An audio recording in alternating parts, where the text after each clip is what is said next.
ये मूवी में दिखाया गया एक घाटी है जहां बहुत सारे राक्षस रहते हैं जो कि इंसान से रूपांतरित हुआ है। उनको हीरो हीरोइन मरते हैं। बहुत मजा आएगा देखने में। आदमी का दैनिक कार्य चट्टानों पर एक फिल्म लटकाना है ताकि घाटी में भयानक जीव रेंगकर बाहर ना आ सकें। ऐसे के अलावा भारी मशीन गन का होना जरूरी है। पूरी घाटी स्वचालित मशीन गन मैट्रिक्स से ढकी हुई है जो किसी राक्षस का आभास होते ही ट्यूरेंट चल पड़ाती है। मारक क्षमता इतनी ज्यादा है कि मक्खियां भी बाहर नहीं निकल पाती। हालांकि उन्हें नहीं पता कि ये भयानक जीव वास्तव में इंसानों से रूपांतरित हुए हैं। पुरुष नायक लेवी मूल रूप से एक शीर्ष स्नैपर था। बैठक के बाद यूज अपने वरिष्ठों से एक रहस्यमयी घाटी की रखवाली कराने का एक अतिगप्त मिशन मिला। पिछला गार्ड लाओ ही यहाँ लंबे समय से इंतजार कर रहा था। एक जीवित व्यक्ति को देखाकर लाओ ही बहुत उत्साहित हुआ और ट्यूरेंट यूज लेवी से मिलवाया। 100 मीटर ऊंचा कंक्रीट का संतारी तोवर जहां लेवी भविष्य में काम करेगा और रहेगा, वह जगह है जहां से वह बहुत दूर नहीं है।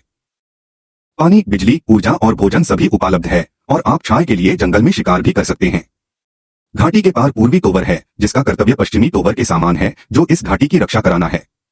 लाओ ही ने सब कुछ विस्तार से पेश किया, लेकिन लेवी को समझ नहीं आया कि एक साधारण घाटी में कौन से अच्छे खिलाड़ी थे। फिर लाओ ही ने घाटी की ओर एक हथेली फेंकी और कुछ सेकंड बाद विस्फोटन की आवाज धीरे धीरे आई। अप्रत्याशित रूप से धुएं से ढकी घाटी के नीचे राक्षस छिपे हुए। किंवदंती है कि 1940 में ऊपरी क्षेत्रों ने 3 बटालियां भेजी थीं। 2000 से अधिक घुड़सवार घाटी में गहराई तक गए और अंत में कोई भी जीवित नहीं बचा, इसलिए घाटी को अंततः अवरुद्ध कर दिया गया। एक तोवर गार्ड के रूप में हमेशा याद रखें कि घाटी में प्रवेश नहीं किया जा सकता है। लेकिन जब लेवी घाटी में दाखिल हुआ तो उसने पाया कि यह नार्क से भी ज्यादा भयानक थे। लाओ ही को कार्यभार सौंपने के बाद वह आखिरकार इस घटिया जगह से चला गया। अप्रत्याशित रूप से जैसे ही वह पीछे हटा, वह MRT हवा में पहुंच गया और हेलीकॉप्टर लाओ ही को ले गया। लाओ ही ने सोचा कि वह घर जा सकता है, लेकिन उसे घर पहुंचाने की उम्मीद नहीं थे। लीक को रोकने के लिए पर्दे के पीछे का मास्टरमाइंड सभी गार्डों से निपट लेगा और लेवी को इसकी जानकारी नहीं है। उसका दैनिक कार्य उपग्रह ट्रांसमीटर की जांच कराना है। घाटी के दोनों ओर लगे ट्रांसमीटर घाटी को बाहरी दुनिया द्वारा खोज जाने से बचा सकते हैं। एक बार सभी उपग्रह विफल हो जाने पर घाटी उजागर हो जाएगी और आवारा नियंत्रण सक्रिय हो जाएगा। फिर घाटी के खदान सुरक्षा नेटवर्क पारगास्ट कैरन और मशीन गन मैट्रिक्स की जांच करे। हर 30 दिन में वह एक दिशा से रेडियो द्वारा मुख्यालय को रिपोर्ट करता है और उसका जीवन बेहद उबाऊ है। अचानक एक दिन लेवी को दूसरी तरफ के पहरेदार तोवर से आती हुई आवाज सुनाई दी। दूरबीन से देखने पर यूज उम्मीद नहीं थे कि दूसरी तरफ पहराडीन वाली महिला वास्तव में एक खूबसूरत महिला थे। वह सुंदर आकृति स्पष्ट रूप से एक सुंदरी थे और सुंदरी ने कुछ महास किया और ट्यूरेंट वापस मुड़ गई। लेवी को ट्यूरेंट इस समझदार सुंदरी में दिलचस्पी हो गई। रात में लेवी की जिज्ञासा उस पर हावी हो गई और वह दूरबीन से झांकने से खुद को रोक नहीं सका। अप्रत्याशित रूप से सुंदरी भी उसे देख रही थे और पकड़े जाने के बाद उसने मोमबत्ती बुझा दी। लेवी संदेह से भरा हुआ था। इतनी कमजोर दिखाने वाली महिला तोवर की रखवाली कराने कैसे आ सकती है? लेकिन वह नहीं जानता था कि वह सुंदरी एक शीर्ष हत्यारा भी थे। उस महिला का नाम आन्या था। कुछ समय पहले उसने 3900 मीटर की दूरी से एक रूसी कुलीन वर्ग को निशाना बनाकर रिकॉर्ड बनाया था। शिकार होने से बचाने के लिए आन्या इस सुनसान जगह पर आ गई। अगली रात आन्या अपने दिल में अकेलेपन को बर्दाश्त नहीं कर सकी और दूरबीन से लेवी को देखती रही। फिर उसने कार्डबोर्ड पर एक वाक्य लिखा। फिर उसने आसमां में एक गोली चलाई और गोली की आवाज ने ट्यूरेंट लेवी का ध्यान अपनी ओर खींच लिया। उसने लेवी का नाम पूछा और लेवी ने लाओ ही के अलार्म का पालन कराते हुए कहा कि दोनों पक्षों के बीच से गुजराना मना है। लेकिन आन्या ने हार नहीं मानी, बल्कि सीधे इमाफोर उठाया और लेवी की तैयारी को बहुत लंबी दूरी से सटीक रूप से निशाना बनाया। फिर उसने चंचलता से पोज दिया। उसकी आंखें उत्तेजना से भारी थीं। लेवी को ट्यूरेंट दिलचस्पी हो गई। सामने वाली महिला बहुत मजबूत थे। पीछे न रह जाएं, लेवी ने अपनी बंदूक उठाई और आन्या की बोतल पर सटीक निशाना साधा।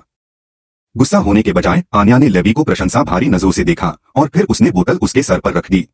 उसने लेवी को हिम्मत से गोली चलाने का इशारा किया, मानो उसके साहस और निशानेबाजी कौशल की परीक्षा ले रही हो।